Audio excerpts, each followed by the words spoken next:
It is 5:26 a.m. Central Time. It's 6:26 Eastern Time, which is where I'm at.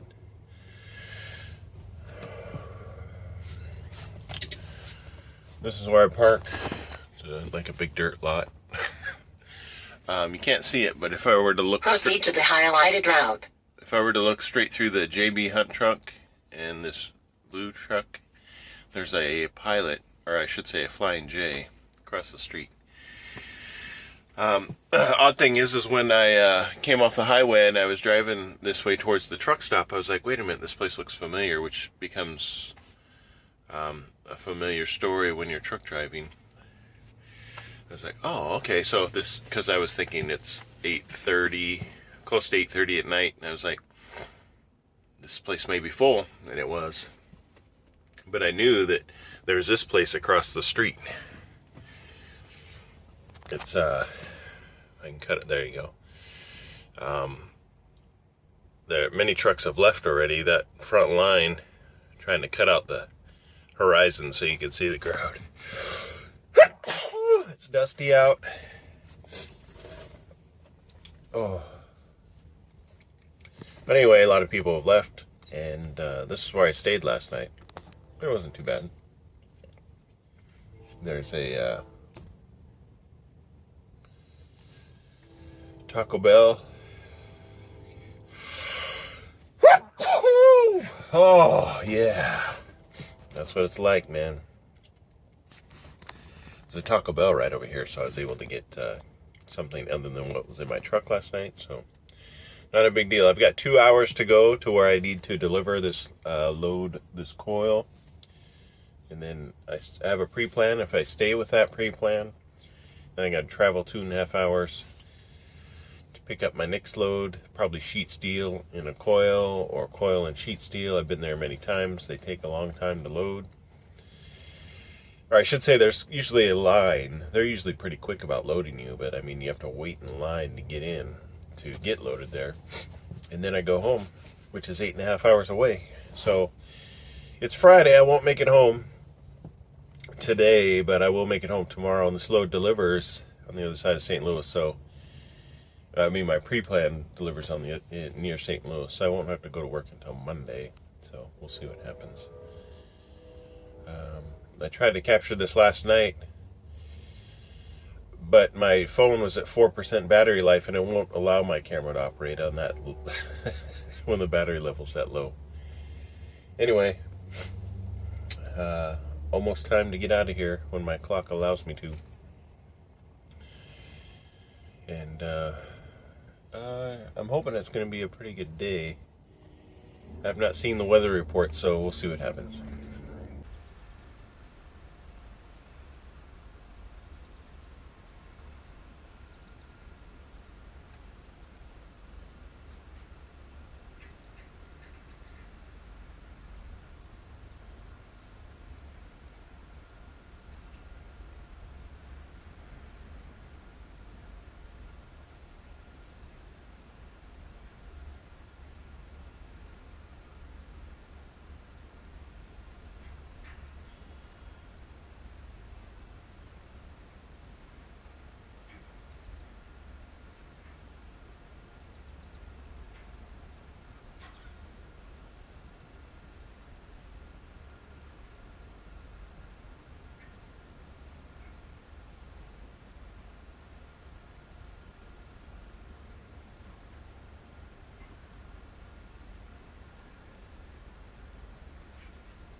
Oh, seriously? That's no good. It's 12:29. Got 9 hours and 25 minutes to my delivery. I'm first in line, but apparently that guy gets to go ahead of me. I don't know what for, but hey, whatever. I have, if it'll focus on something reasonable here, you might be able to read this. I give it my finger to give it something to focus on. Come on. So there I was, staring at my hand, wondering, how long does it take to focus? There we go. So I have 6 hours and 18 minutes left on my 11-hour clock. That's how much time I can drive today. And I have 7 hours and 53 minutes on my 14-hour duty day, which is most likely what I'll be running on. But you never know, I might get out of here before those two times meet. Then I'll still have my full 11 hours. It's 9 hours and 25 minutes to where I need to deliver. Let us figure out how long this is going to be to get to where I park for the week. Proceed to the highlighted route. 9 hours and 8 minutes, so I save a little bit of time. I dropped off my coil earlier today. I could get a mixture of sheet metal and or coils at this particular facility, so I don't know. We'll see what I get, and we'll go from there. Let's see. If you look in the mirror, there are no more trucks behind me because they let that one go ahead. But it's just me right now, and you can barely see the end of a trailer there. So once those trailers get loaded and pushed forward, I will get to head out of here. Let me show you my route. So, and I think what did they give me? 555 miles to do this route, and that's about as a straight shot as I'll get out of this. Not a big deal, and yeah, so I'll be staying the night somewhere in Indiana, I take it. There's the guy on the forklift. He's the one that tells us trucks to move in or to move wherever. So, looks like this truck's backing up. Not sure if that's to get around other vehicles so he can get out, because usually the ones with the the rolling tarps like that, the tarping system on the back, they're a little bit quicker because it takes no time at all to do the tarping portion of their securement. Maverick does have a couple of trailers like that, but from what I understand, you don't get tarping pay if you have that trailer for that particular load. So you can either have convenience and not get paid, or you can do a little bit more work and make a little bit more money. So it's all up to you what you prefer. Me personally, I prefer to tarp for right now. Once I damage my body enough, I'll probably would prefer something like that. We'll see. It's Friday. I wish I was getting home today, but that's not up to me.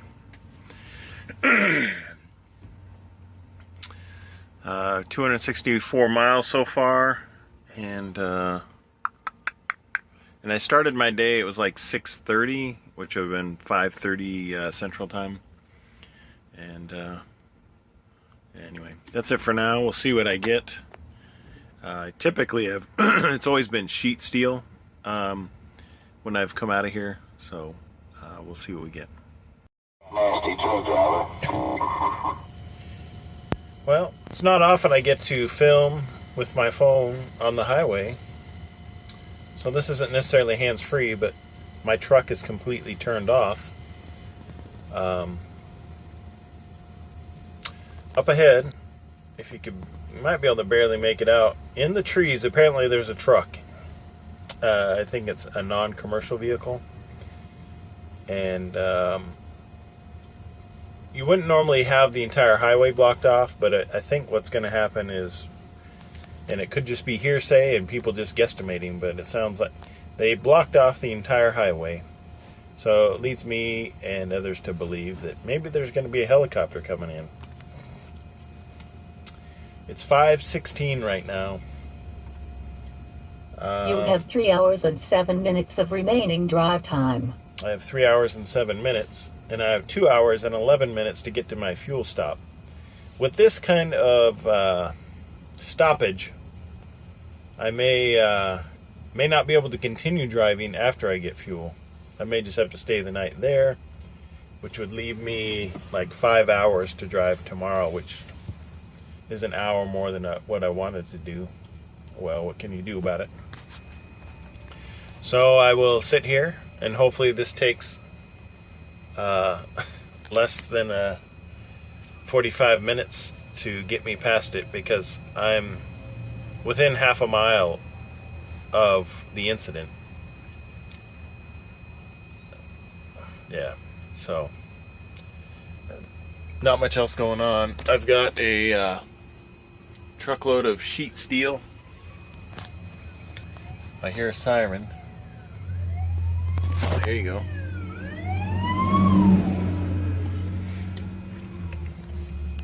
So we've got more. That's the second fire truck that I've seen. There's been an ambulance and there's several police officers already up there blocking off the road, doing their job. Typically, as you drive down the interstate, you'll see signs that say, if nobody's injured, move your vehicles to the side of the road. And they do that in order to allow traffic to continue going by.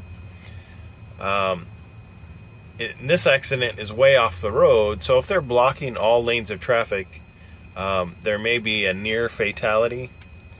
And they need to ensure that there's a spot for life flight to come in and do their thing. I once thought about doing that when I got out of the military, but I changed my mind really quick, because I did that the first 4 years of my military career at Vandenberg Air Force Base in California. I was part of a search and rescue team on a UH-1N helicopter, twin engine, typically seen in Vietnam films. But yeah, I did the whole search and rescue, patient transport, life flight type thing, and getting lowered by a hoist into the woods to pick up people. So I kind of had my fill of that, and I didn't know if I really wanted to do that as a job. But anyway, I'm way off topic here, and I don't want to do that. I don't like talking about the past. I want to talk about the future. Because right now the future's not looking too good, because I'm not even moving. And I want to move. I want to get to my...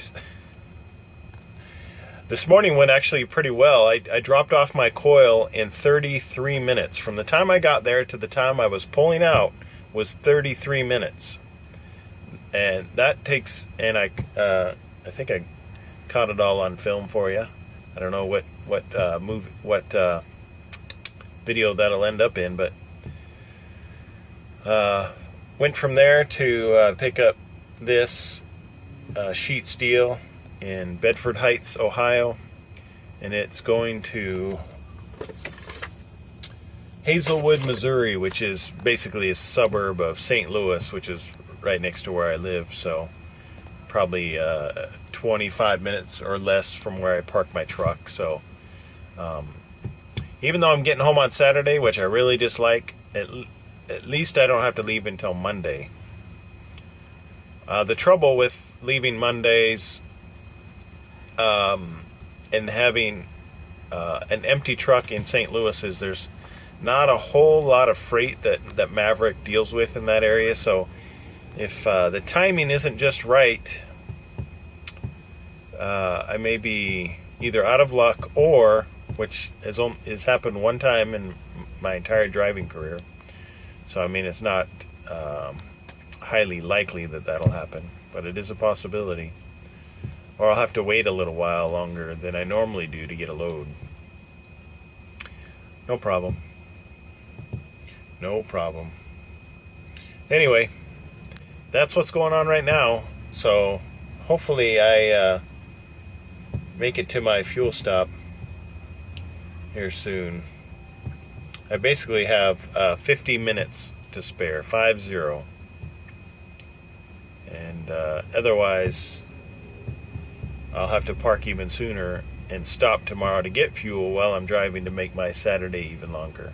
So, even though it's an inconvenience for me, it's going to probably be a bigger inconvenience for whoever got in a wreck up there, for them and their family members. So hopefully they are at least going to survive whatever happened to them. Anyway, that's it for now.